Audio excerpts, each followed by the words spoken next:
এই যে দেখেন আমাদের এলাকাতে এই যে ধান উঠে গিয়েছে, উঠিনি হাট এখন। এই যে প্রায় সব ধান উঠে গিয়েছে, কিন্তু কিছুদিন থেকে অনেক বৃষ্টি হওয়ার কারণে এই যে কিছু ধান মাঠে পড়ে রয়েছে এবং এই মানে ধানগুলো একবারে ক্ষেতের সাথে মিশে গিয়েছে, অনেক ঝড়ো বায়ু হয়েছে যার কারণে।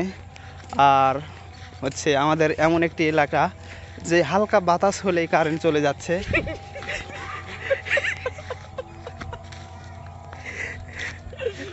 তো কালকে দুপুরের সময় কারেন্ট গিয়েছিল, আজকে দুপুরের সময় কারেন্ট এসেছে এবং তার একদিন আগে জোরের সময় কারেন্ট গিয়েছিল এবং মাগরিবের সময় কারেন্ট এসেছে তার পরের দিন। তো বুঝতে পারছেন আমাদের এলাকা কেমন উন্নত।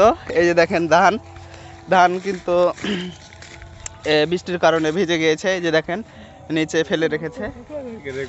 এই যে সামনে আরো ধান, এই যে দেখেন এই ধানগুলো মানে কাটাই হয়নি, অনেক বৃষ্টি যার কারণে কাটাই হয়নি এবং মানে এই বৃষ্টিটা পূর্বের বছরের ন্যায় হয়নি, কারণ পূর্বের বছরে সেরকম মানে বৃষ্টি হয়নি, এবার অনেক বৃষ্টি হচ্ছে। আর আকাশের পরিবেশটাও অনেক সুন্দর, এই যে দেখেন।